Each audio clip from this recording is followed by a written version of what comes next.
He thought the greatest day of his life was the day she left. He saw her a year later, a ghost from his past, dressed in what he called pathetic simple clothes. He laughed standing beside his glamorous fiancée, a woman draped in a one-of-a-kind designer gown that screamed wealth and success. But what he didn't know, what the whole world was about to find out, was that the woman he was mocking, his insignificant ex-wife Evelyn, hadn't just admired that dress. She had sketched it, stitched it, and created it.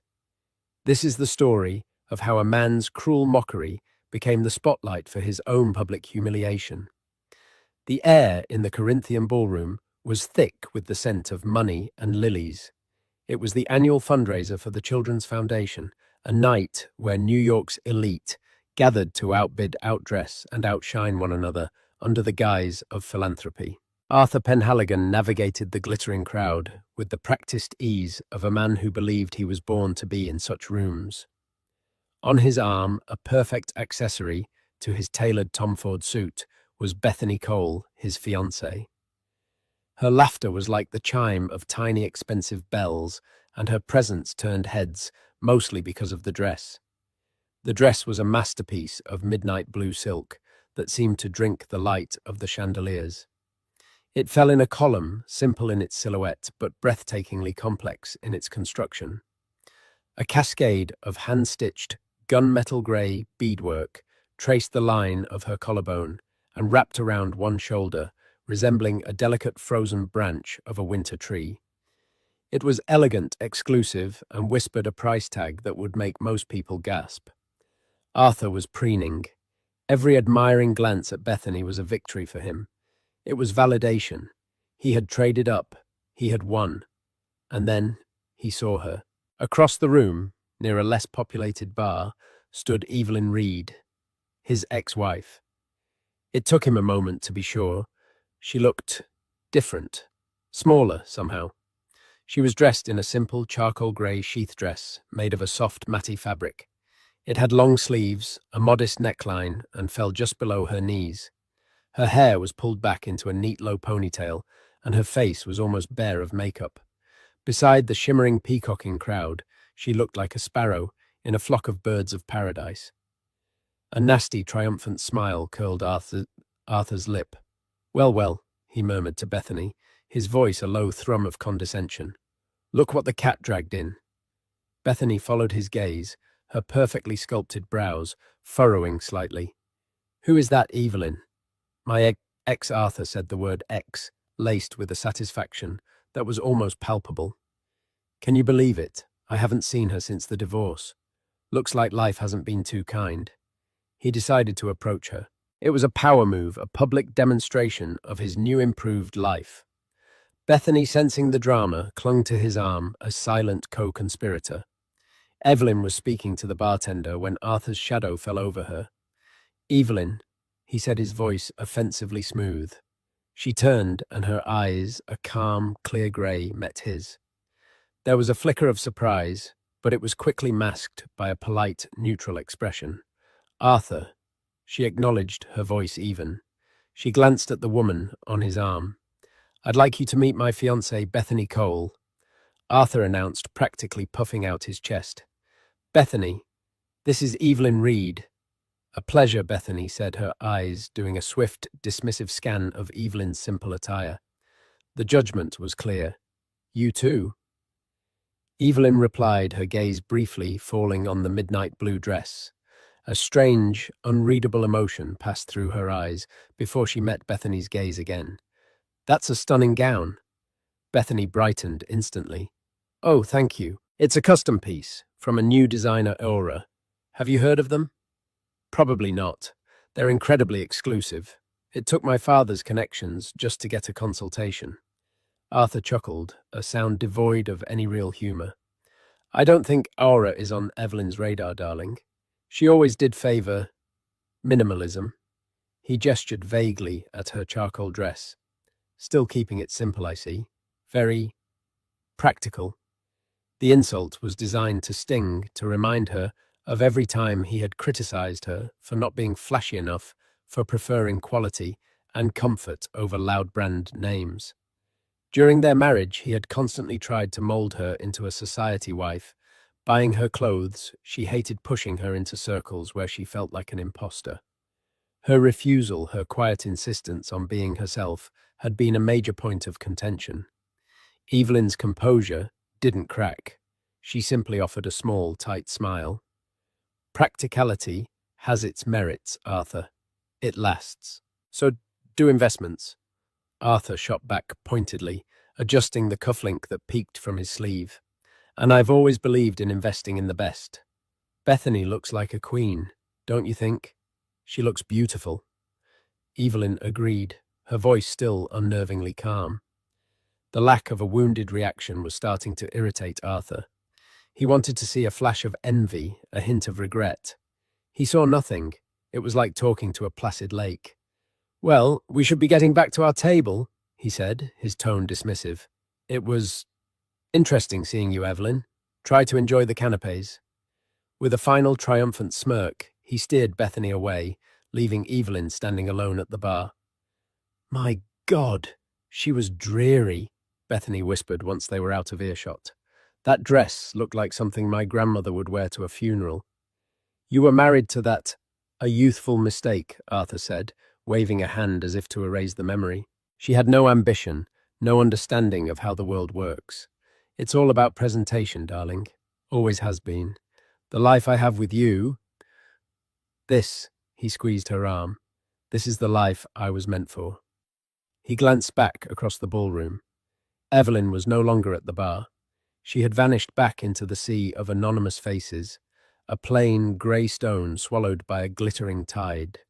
He felt a surge of pride. He had shown her exactly what she had lost. He had stood before her, a titan of success, with a goddess on his arm, while she looked like a forgotten relic. He was completely, blissfully, and catastrophically unaware that the foundation of his entire triumphant moment, the very dress that symbolized his victory, was an intricate lie that was about to unravel his entire world. The Corinthian ballroom's opulence felt a world away from the quiet, ordered sanctuary of Evelyn's studio. Located on the third floor of a pre-war building in a district known more for its artisan bakeries than its high-fashion boutiques, the space was her haven. It was one large room with soaring ceilings and massive paned windows that flooded the space with the soft grey light of the city. One wall was covered in corkboard, a chaotic but meticulous collage of fabric swatches, charcoal sketches, and anatomical drawings of the human form in motion. Mannequins stood like silent sentinels, some bare others draped in muslin prototypes. Bolts of exquisite fabric, cashmere silk, charmeuse, and heavy wool crepe were stacked neatly on industrial shelving. The only sound was the gentle hum of her professional-grade sewing machine and the quiet scratch of a pencil against thick paper. Evelyn sat at her large drafting table, her back straight, the charcoal dress she'd worn to the gala still on. She wasn't designing, she was simply holding a pencil, staring at a blank sheet.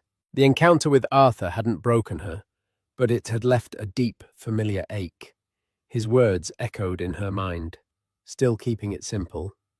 Very practical. He had always used the word simple like a weapon, equating it with unambitious and lacking. He couldn't comprehend that for Evelyn, simplicity was the ultimate sophistication. It was about stripping away the non-essential to reveal the perfect line, the flawless cut, the soul of the garment. It was a philosophy she had poured into her work, into her life, and into the very brand she was building. A key turned in the lock and the door opened to reveal Finn O'Connell, her business partner and fiercely loyal friend. He was a whirlwind of creative energy, with a shock of red hair that refused to be tamed, and eyes that sparkled with mischief and intelligence. He took one look at her rigid posture and the untouched sketchbook and knew. So he said, setting 2 cups of coffee on the table, "You saw him." Evelyn finally looked up, her grey eyes clouded. And his fiancée, Bethany Cole. Ah, the Cole heiress. Of coal, mining and minerals. Of course, Finn said, his tone dripping with disdain. He leaned against the table. Let me guess. He was a complete ass. A small, wry smile touched Evelyn's lips. He hasn't changed. He mocked my dress. Finn glanced at her charcoal sheath. The Clara, one of our best sellers from the ready-to-wear line. The one that sold out in 3 days on Net-a-Porter. That dress, the very same Evelyn confirmed. He called it practical. Finn snorted. The man wouldn't know good design if it bit him on his perfectly tailored backside. What about the fiancée? What was she wearing? This was the question Evelyn had been dreading and anticipating. She took a slow sip of her coffee, the warmth a small comfort. She was wearing the Celeste. Finn froze his coffee cup halfway to his lips. He stared at her. The Celeste Wambi gown was not part of their ready-to-wear collection. It was a couture piece, a one-of-a-kind commission. It was the dress with the midnight silk and the hand-beaded gunmetal branch. It was to date the most ambitious, expensive, and difficult piece their small atelier had ever produced. No, Finn whispered, a slow grin spreading across his face. You're kidding me. She was wearing the dress. The very same, Evelyn repeated, a hint of the night's strange irony finally bubbling to the surface. She was very proud of it. Told me it was by an exclusive new designer called Aura. Finn threw his head back and roared with laughter. It was a loud, joyous sound that filled the quiet studio, chasing away the lingering ghosts of the ballroom. Oh, that is rich. That is poetic justice of the highest order. The man who mocked your clothes is paying a fortune to drape his new toy in them. He has no idea, does he? None whatsoever. Evelyn said, the tightness in her chest finally beginning to loosen. Aura was her creation born from the ashes of her marriage. When she and Arthur divorced, she had taken her settlement, a sum he'd considered a paltry but fair price to be rid of her, and poured every cent into this studio. She had made a conscious decision to separate her name, Evelyn Reed, from her work. Her name was tainted by its association with him, by the society pages that had painted her as his dowdy, uninteresting wife. She wanted her designs to stand on their own, and so Aura was born. It was anonymous, mysterious. There was no face to the brand, only a philosophy, understated, luxury, impeccable craftsmanship, and timeless design. Finn handled the business and marketing masterfully, building a cult following based on whispers and exclusivity. They started with a small, ready-to-wear collection, sold through a few high-end online retailers. The pieces, like the Clara dress Evelyn wore, were praised for their quality and cut. The couture line was a new, more ambitious venture. They took on only a handful of commissions, vetted through a discreet agent. The client never met the designer. All communication went through the agent, ensuring Evelyn's anonymity. The Celeste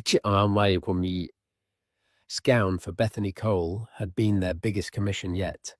Evelyn had spent over 200 hours on the beadwork alone, her fingers raw, her eyes strained, pouring her pain, her resilience, and her artistry into every tiny stitch. The dress was a piece of her soul. And you didn't say a word? Finn asked, his eyes dancing. Oh, to have been a fly on that wall. You just stood there and let him mock the Clara while his fiancée was wearing your masterpiece. What was I to say? Evelyn asked, her voice quiet. Arthur, you colossal fool. You just paid a down payment on a condominium for the dress your fiancée is wearing. And it was made by me, the woman you called worthless. Yes, that's exactly what you should have said, Finn exclaimed. I would have paid to see his face. No, Evelyn said, shaking her head. That's his game. Public scenes, grand gestures, humiliation. My success has nothing to do with him. Aura's success is about the work. It has to remain that way. Finn's expression softened. He understood. This wasn't about revenge for Evelyn, not in the way Arthur would understand it. This was about reclamation. It was about proving to herself that the part of her Arthur had tried to extinguish her creativity, her quiet strength, was actually her greatest asset. Okay, boss, he said gently, but you have to admit there's a certain delicious irony to it all. The irony is not lost on me, she admitted, a genuine smile finally reaching her eyes. She looked around her studio at the tools of her trade, the evidence of her hard work. This was her world, not the Corinthian ballroom, not Arthur Penhaligon's sphere of influence. She had spent years feeling small in his shadow. That night, for the first time, she realized she wasn't in his shadow at all. She was in her own light, a light so bright he couldn't even see it. He just saw a simple grey dress, while unknowingly basking in the glow of her true brilliant work. The game had changed, and Arthur didn't even know he was a player. In the weeks following the fundraiser, the name Aura became something of a mantra in the Penhaligon Cole household, or rather in the sleek, minimalist penthouse apartment Arthur had purchased in anticipation of his new life with Bethany. Bethany was obsessed.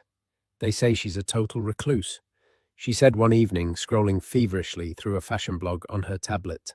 She was lounging on a vast white sofa that had cost more than Evelyn's first car. The designer. No one has ever seen her. Some people think Aura is a collective of European artisans. Others say it's the secret side project of a famous, established designer who wants to be more experimental. Arthur grunted from behind his laptop. He was reviewing market analytics. His brow furrowed in concentration. A major energy stock he'd bet heavily on had taken a sudden sharp downturn, and it was making him nervous. As long as they keep making dresses that make you look good. Who cares, he said, not looking up. I care, Bethany retorted, tossing the tablet onto the cushion beside her. It's about more than the dress, Arthur. It's about the story, the mystery. Genevieve Dubois just mentioned them in her latest column. She called Aura the most exciting new voice in couture. The name Genevieve Dubois made Arthur pause. Dubois was the editor-in-chief of Elan, the undisputed Bible of the fashion world. Her word could make or break a brand overnight. If she was praising Aura, then Bethany's dress wasn't just a dress. It was a cultural artifact. Good, he said, trying to sound pleased. That means your investment paid off. I want another one, Bethany declared. Arthur finally looked up from his screen. Another one, Bethany. That dress cost a fortune. And it was worth every penny. I want Aura to design my wedding dress. Arthur's jaw tightened. The wedding was 6 months away, a lavish affair at her family's sprawling estate in the Hamptons. It was more than a wedding. It was a merger. The union of Penhaligon ambition and Cole old money. He was counting on the financial stability this marriage would bring him, especially now with his portfolio looking increasingly volatile. He needed to keep Bethany happy, but a custom Aura wedding gown, the cost would be astronomical. Darling, that's a wonderful idea, he said, forcing a smile. But you said yourself how hard it was to get the first one. Are you sure they even do wedding gowns? I've already had my father's assistant reach out to the agent. Bethany said, her tone triumphant. They're considering it. They want a design proposal and a full creative brief. They're playing hard to get, which only makes me want it more. Arthur felt a prickle of annoyance. He was a man who moved markets, who commanded respect. The idea of having to court some mysterious, faceless designer for the privilege of giving them an obscene amount of money was galling.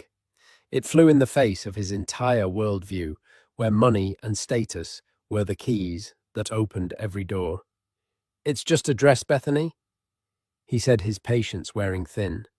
No, it's the dress, she shot back, her voice rising. Don't you get it? This is our wedding. Genevieve Dubois will be there. Everyone will be there.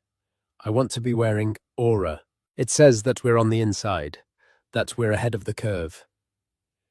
Arthur sighed, running a hand through his perfectly styled hair. He saw the logic in her argument. The wedding was a performance, and they needed the right costumes. An Aura gown would be a statement. It would cement their status as the city's new power couple. It was an investment in their brand. All right, he conceded. All right, see what their agent says. He returned to his laptop, but his concentration was broken. He thought back to the night of the gala, to Evelyn in her drab little dress. The contrast between her and Bethany had been so satisfying. Evelyn represented his past, quiet, unassuming, and in his mind utterly devoid of the hunger required to succeed. Bethany was his future bright, bold, and draped in the very definition of success. Yet there was a nagging dissonance. Evelyn's calmness at the gala had been unsettling. She should have been devastated. She should have looked up at him with longing and regret. Instead, she had looked at him with something that almost resembled pity. It was absurd. What could she possibly have to pity him for? His phone buzzed. It was a market alert. The energy stock had dropped another 4%. A knot of cold dread tightened in his stomach. He was more exposed on this position than he'd let on to anyone, even Bethany. He had leveraged other assets to increase his stake, sure of a quick and massive return. It had been a gamble, a move to secure the kind of wealth that would finally place him beyond the reach of the old money snobbery of families like the Coles. Now that gamble was threatening to blow up in his face. He looked over at Bethany, who was once again lost in her tablet, happily pinning ideas for her aura-designed wedding. Her family's fortune was the safety net he was counting on. The wedding couldn't just happen. It had to be perfect. Her happiness was paramount. Suddenly, the aura dress wasn't just a frivolous expense anymore. It was a critical component of the plan. It was the price of keeping the dream alive. "Find out what they need," he said, his voice harder than before. "Whatever the cost, whatever they want, get it done." Bethany looked up, a radiant smile on her face. "I knew you'd understand." He didn't understand. Not really. He didn't understand the obsession, the mystery, or the power this invisible designer held. He just understood that in his world, which was beginning to show faint but terrifying cracks, appearances were everything. And the appearance of success, symbolized by a dress from a designer named Aura, was something he desperately needed to maintain. The name Aura began to spread through the elite circles of New York like a secret language. It was a whisper at cocktail parties, a name drop in the front rows of Fashion Week, a tag on the most exclusive social media accounts. The mystery surrounding the designer only fueled the brand's meteoric rise. Aura wasn't just fashion, it was a phenomenon. Finn was a master at stoking the flames. He orchestrated a series of calculated leaks and placements. A renowned actress was photographed at LAX wearing an Aura cashmere travel set, looking effortlessly chic. A French heiress was spotted in St. Bart's in a deceptively simple Aura linen sundress. Each piece was instantly recognizable by its cut and quality, yet devoid of any logo. The lack of branding became the brand. Then came the feature in Elan. Genevieve Dubois dedicated a full 2 pages to Aura, not with flashy photographs, but with elegant prose and artistic sketches of the designs. The article, titled "The Architecture of Silence," was a love letter to the brand's philosophy. In an age of deafening logos and celebrity-driven spectacle, Dubois wrote, "Aura is a radical act of quiet confidence." The anonymous designer, rumored to be a single fiercely private artisan, is not selling a name but a feeling. The garments are an intimate conversation between fabric and form. To wear Aura is not to scream, "Look at me," but to command attention with the sheer force of impeccable construction and understated grace. This is not fashion for the masses. It is armor for the discerning, a secret shared among those who understand that true luxury doesn't need to shout. Evelyn kept a copy of the magazine open on her desk. She had read the article a dozen times, each time feeling a thrill that was entirely her own. Armor for the discerning. Dubois understood. She understood what Evelyn was trying to do.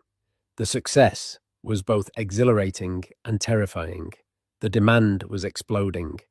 Finn was fielding calls from major department stores, from stylists, from investors, wanting to buy a piece of the mystery. "We're at a crossroads," Finn said one afternoon, pacing the studio floor. "We can't stay a 2-person operation forever. The ready-to-wear line needs to scale up or we'll be crushed by the demand. And the couture requests are insane." The crown princess of a minor European nation wants a gown for the royal wedding. Evelyn felt a wave of vertigo. A princess. It was all happening so fast. We're not ready for that kind of expansion, Finn. The quality is everything. If we scale up too quickly, we lose what makes Aura special. I know, he said, stopping to look at her, which is why we need to be strategic. I've found a small family-owned atelier in Italy that can handle a larger production run of the ready-to-wear line. The quality is superb. It would free you up to focus purely on the couture and the core design. It was a sensible solution, but Evelyn hesitated. It meant letting go, trusting others with her vision. It was another step out of the shadows and into a much larger world. Meanwhile, Arthur Penhaligon was also reading Genevieve Dubois' article. He'd found it on Bethany's nightstand. He read the words, "Quiet confidence, understated. Grace doesn't need to shout," and felt a strange sense of cognitive dissonance. They were concepts he associated with weakness, with his ex-wife. How could they possibly be the description of the world's most coveted luxury brand? It didn't compute. To him, luxury was a megaphone.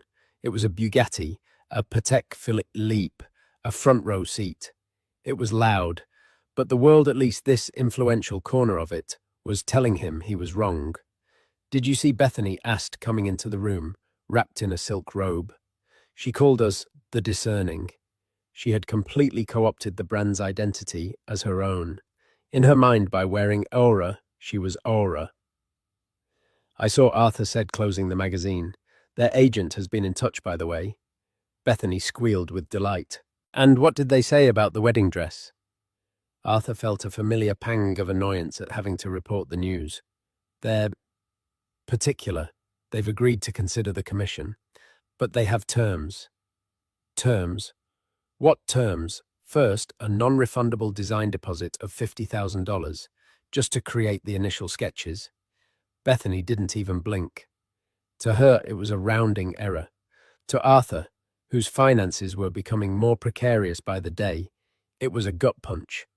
"Second," he continued, his voice tight, "the designer Aura insists on a private meeting with the bride, alone, to understand her essence before beginning the design process."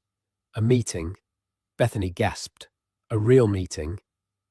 "With Aura." "Oh my God, Arthur. No one gets to meet Aura." "I'll be the first. What will I wear? What will I say?" She was already spiraling into a vortex of excited preparation. Arthur, however, was stuck on the absurdity of the situation.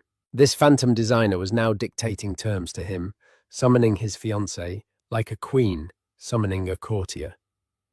"The meeting is to be held at the designer's private atelier," he added, reading from the agent's email on his phone. "No photographs, no companions, and the location will only be disclosed 24 hours in advance. A non-disclosure agreement is required." "It's all so mysterious, so chic." Bethany swooned. "This is perfect. Absolutely perfect." Arthur watched her, a cold feeling creeping up his spine. The world was changing, and the rules he had always played by seemed to be shifting under his feet. Power, he was discovering, wasn't always loud. Sometimes it was silent.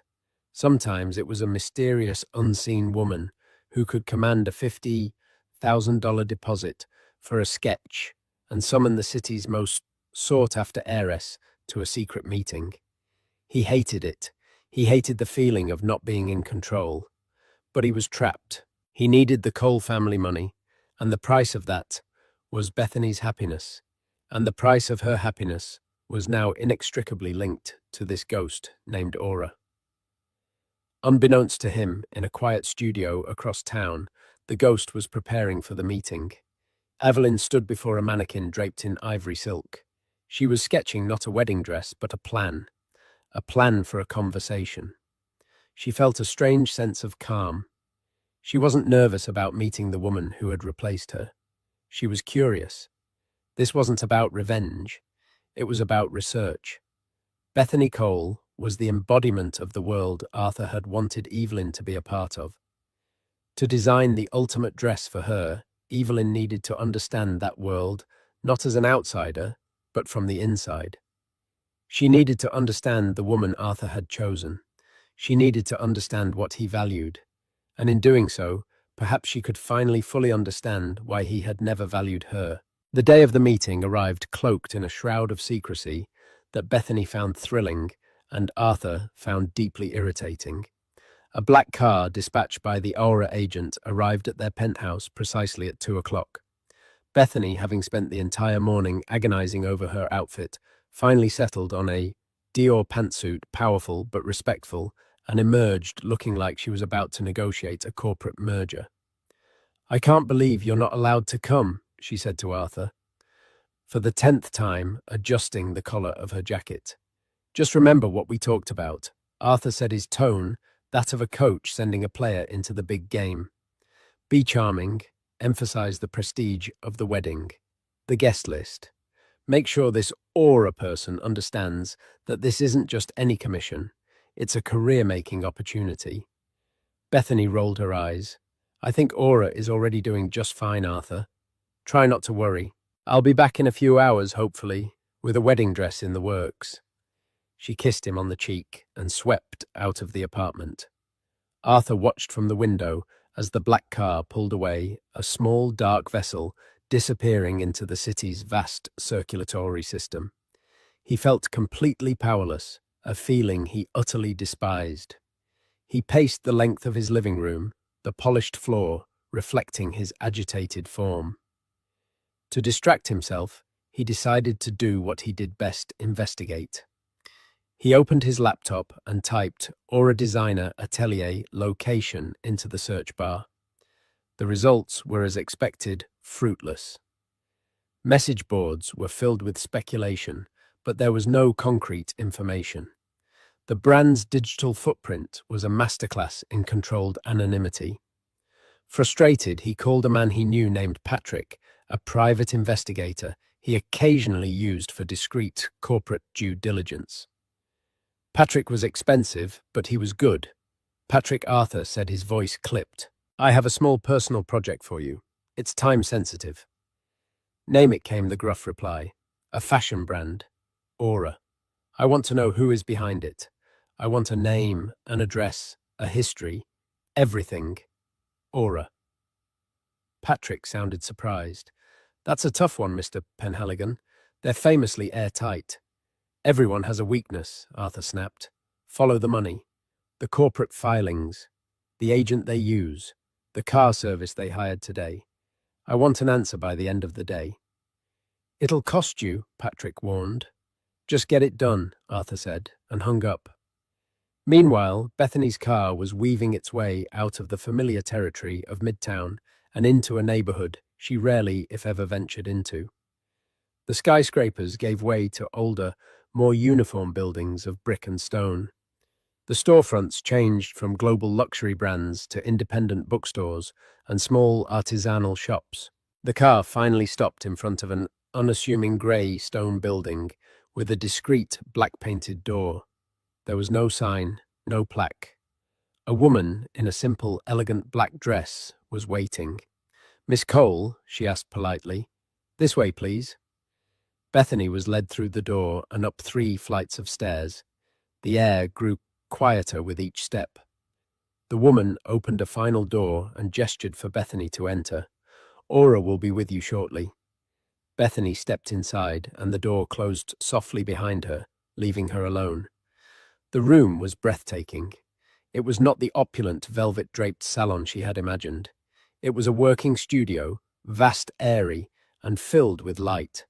Bolts of fabric were stacked like a library of textures. Sketches were pinned to a wall. Mannequins stood in thoughtful poses. The room smelled of clean linen charcoal and something floral like jasmine tea. It felt sacred. She wandered deeper into the room, running her hand over a bolt of heavy silk. The quality was undeniable. She saw a dress in progress on one of the mannequins, a column of deep emerald green, its seams pinned with surgical precision. This was a place of serious work. "Miss Cole, thank you for coming." The voice was quiet, calm, and came from behind her. Bethany turned. Standing there was a woman. She was dressed simply in tailored black trousers and a soft, cream-colored cashmere sweater. Her hair was pulled back, and her face was intelligent and serene. She looked familiar, but Bethany couldn't place her. There was an air of quiet authority about her, but she wasn't what Bethany had expected at all. She had pictured some flamboyant, eccentric artist. This woman was composed. "You're Aura?" Bethany asked, a little thrown. "I am the designer behind Aura," the woman said with a small, polite smile. She did not offer her name. "Please have a seat. Can I offer you some tea?" They sat in two simple but elegant armchairs near the large windows. The woman Aura poured tea into delicate ceramic cups. She moved with an unhurried grace that Bethany found both calming and slightly intimidating. "Your celestial magic gown was a pleasure to create." Aura began, her voice smooth and even. The beadwork was inspired by the hoarfrost on winter branches. "It's the most beautiful thing I've ever owned," Bethany said, meaning it sincerely. Everyone was captivated by it. "Good design shouldn't captivate," Aura corrected gently. "It should liberate. It should feel like the purest version of yourself." She looked at Bethany with discerning eyes. "Tell me about the wedding, not the venue or the guest list. Tell me how you want to feel on that day." The question caught Bethany off guard. No other designer had ever asked her that. They asked about silhouettes, necklines, fabrics. They asked about trends. Arthur had told her to talk about status, about making a statement. But this quiet, intense woman was asking about her feelings. For the next hour they talked, or rather Bethany talked. Prodded by Aura's insightful, gentle questions, she found herself speaking not just about the wedding, but about her life. She spoke of the pressure of being a Cole, the constant expectation to be perfect, to be dazzling.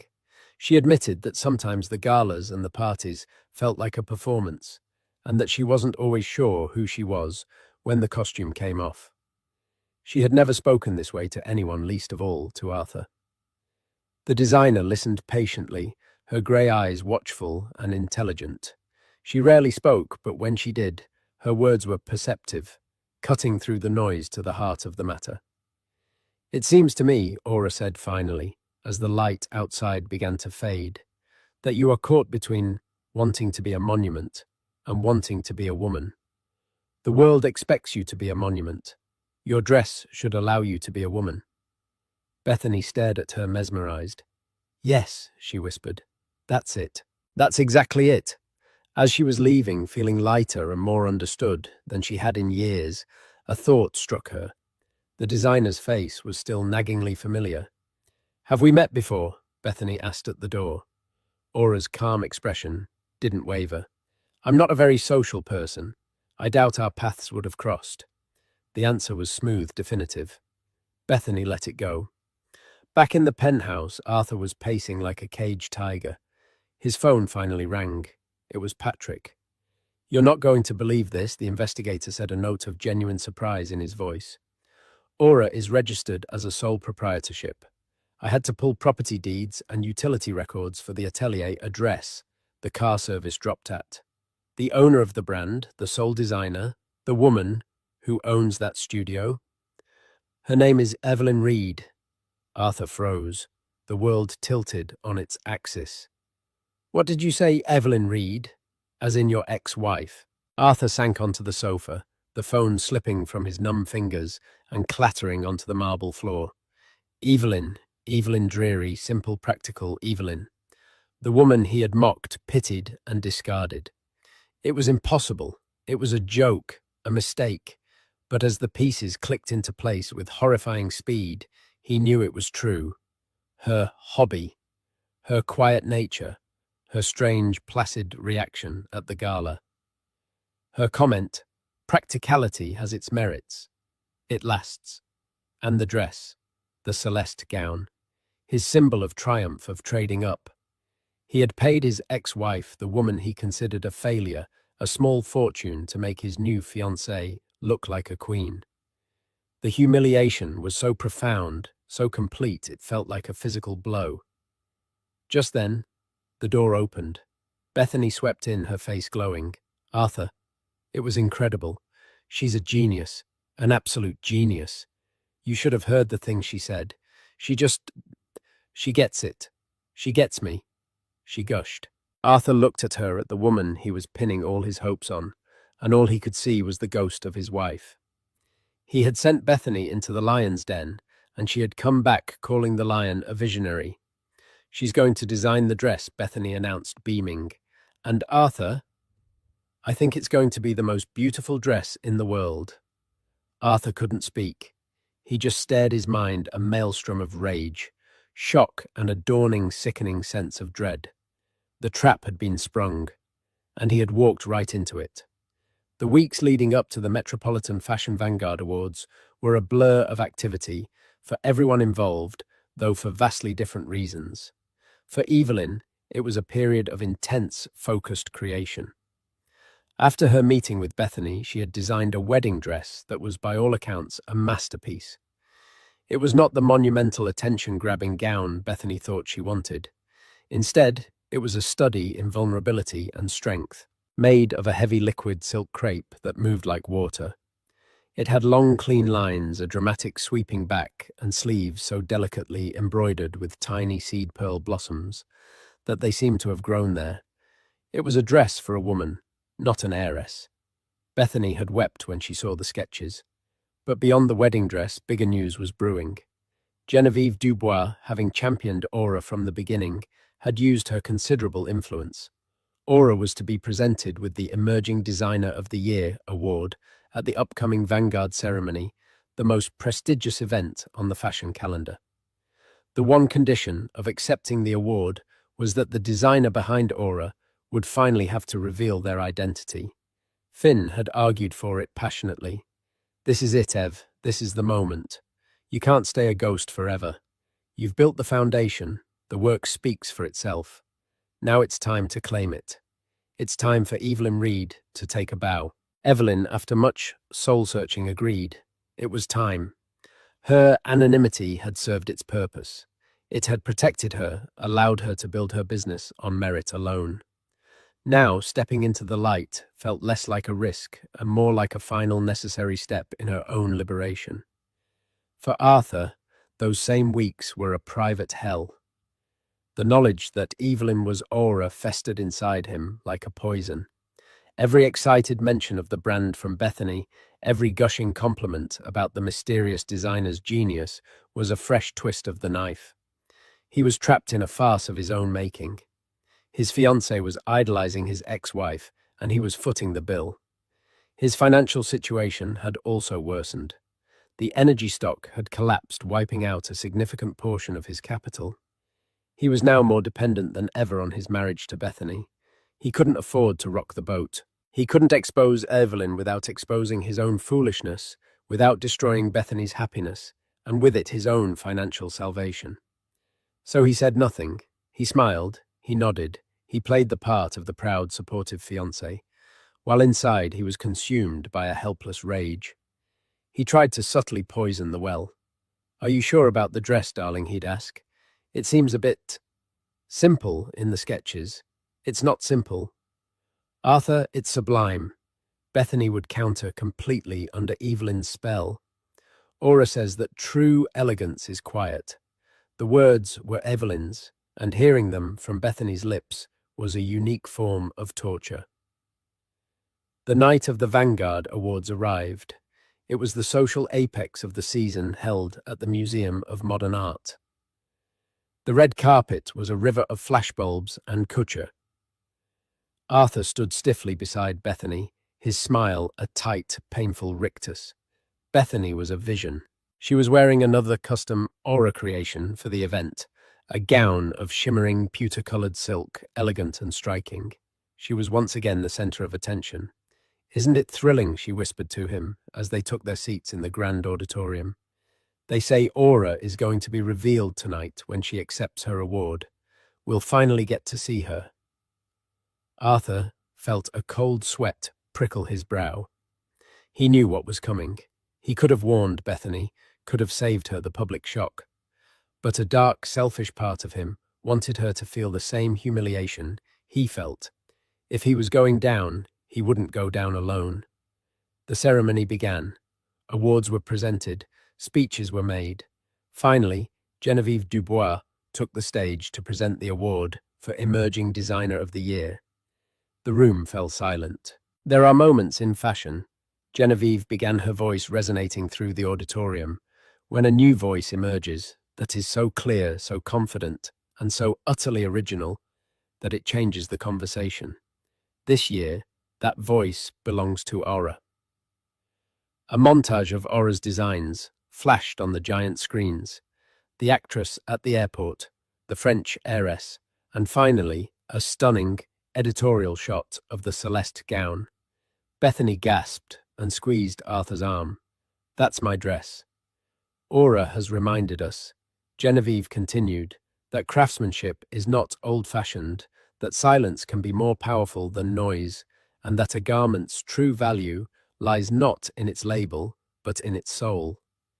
The designer built this brand from the ground up on her own terms, letting the work speak for itself.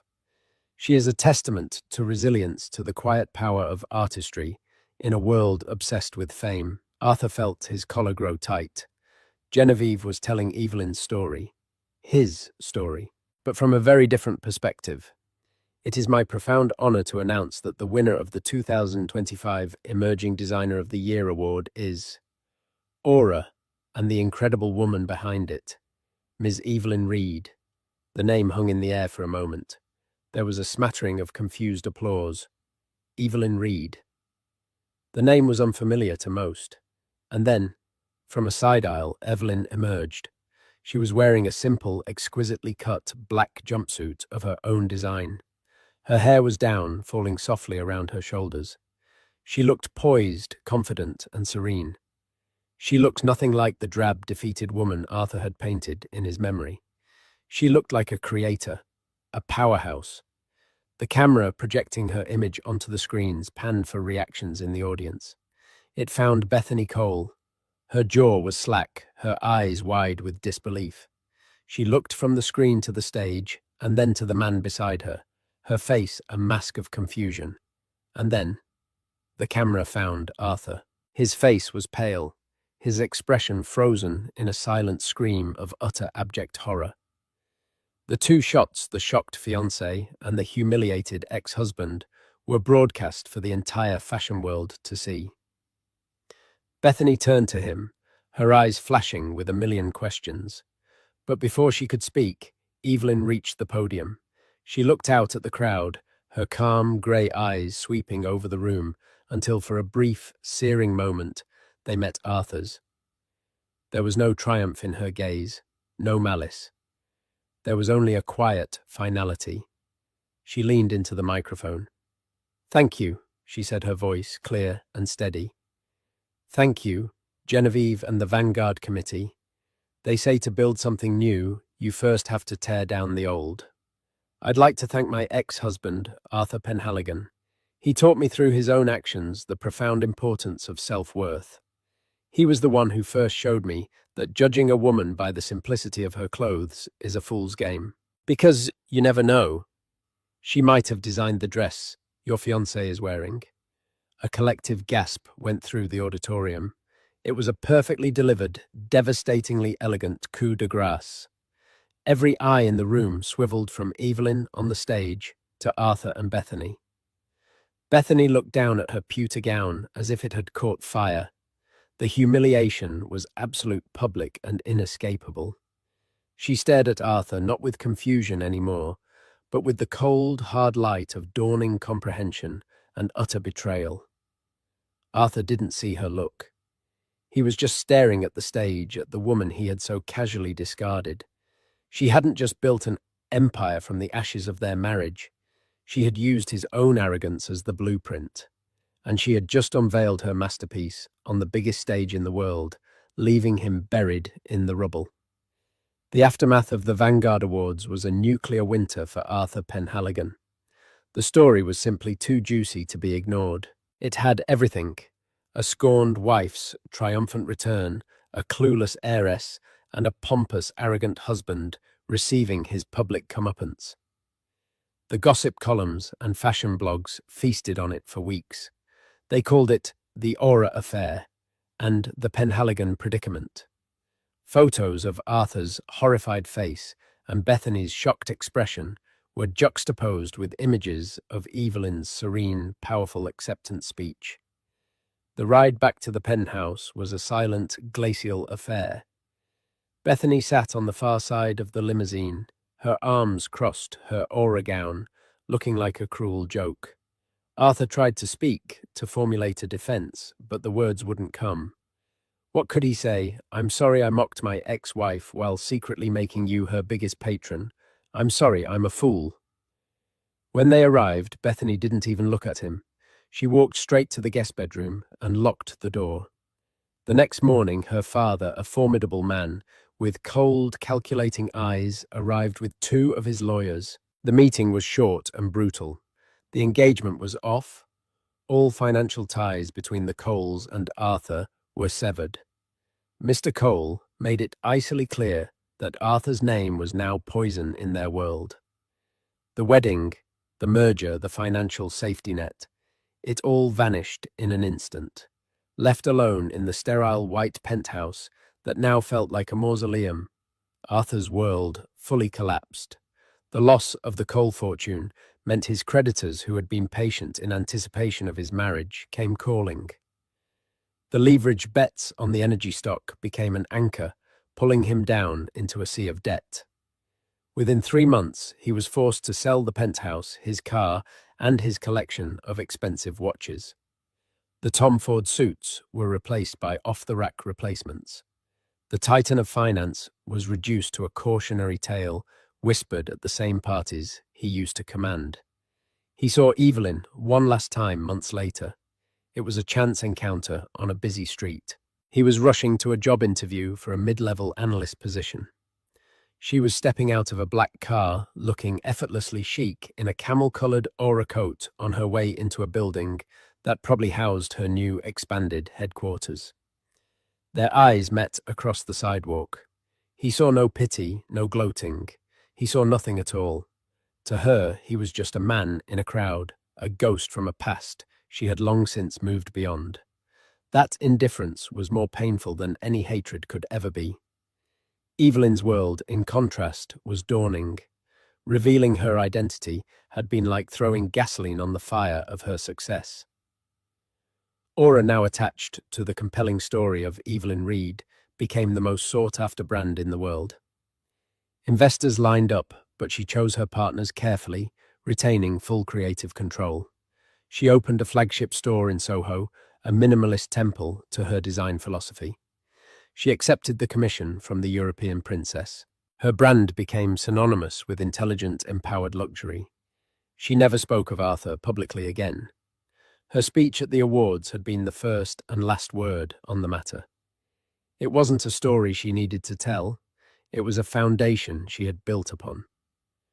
One evening, months after the awards, she was in her new larger studio working late. The space was beautiful, overlooking the city lights. Finn came in with 2 cups of tea, a ritual that had remained unchanged. The final numbers for the quarter are in, he said, setting a cup on her desk. We've exceeded our projections by 200%. That's good, Evelyn said, smiling, but her eyes were on a sketch in front of her. Just good, Finn teased, leaning against the desk. Ev, we're building an empire. She looked up at him, her grey eyes clear and bright. We're building beautiful things, Finn. That's what matters. She took a sip of her tea. The empire is just a happy consequence. He watched her for a moment, the woman he had seen at her lowest, now so firmly at her highest. Her success wasn't a revenge story, he realized. Revenge is a hot, messy, finite emotion. This was different. This was a story of creation. She hadn't focused on destroying Arthur's world. She had been too busy building her own. His collapse was merely a side effect of her rise, a shadow cast by her growing light. Evelyn looked out the vast window at the glittering cityscape. She had once felt so small in this city, invisible beside a man who demanded all the light for himself. Now she knew the truth. The brightest light doesn't need to be demanded. It simply needs to be created. And from now on, she would be the one to create it. And so Arthur Penhaligon became a footnote in Evelyn Reed's incredible story. He learnt the hard way that a person's worth is not defined by the label on their clothes, but by the substance of their character and the strength of their spirit. Evelyn's triumph wasn't just in her success, but in her refusal to become like the man who wronged her. She found her power not in public revenge, but in the quiet, undeniable excellence of her work. Her story is a powerful reminder that the people we underestimate are often the ones with the most extraordinary things to show the world. What did you think of Evelyn's ultimate comeback? Was it a perfect act of poetic justice, or would you have wanted a more direct confrontation? Let us know your thoughts in the comments below. We love hearing your perspectives. If this story of quiet triumph and self-made success resonated with you, please give this video a thumbs up and share it with someone who appreciates a story of true empowerment. And don't forget to subscribe to our channel and hit the notification bell so you never miss another real-life drama that will leave you thinking long after it's over. Thank you for listening.